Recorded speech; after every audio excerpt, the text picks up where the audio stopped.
இந்த சமுதாயத்தினுடைய ஒரு மிகப்பெரிய ஒரு அசிங்கம்தான் அது. ம்.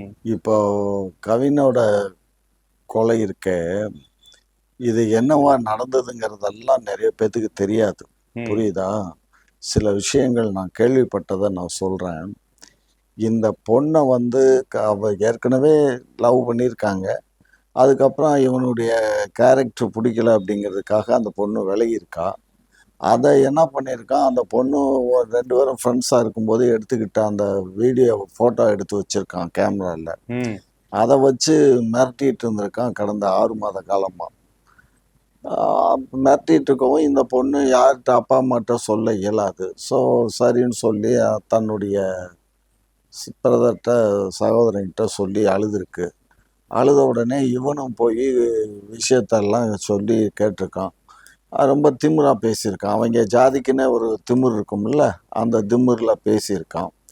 அதுக்கப்புறம் இவங்க அப்பா அம்மாவெல்லாம் கூப்பிட்டு வச்சு பஞ்சாயத்தும் பண்ணியிருக்காங்க. இதெல்லாம் வெளியில் எவனாவது சொன்னானா இதுவரை?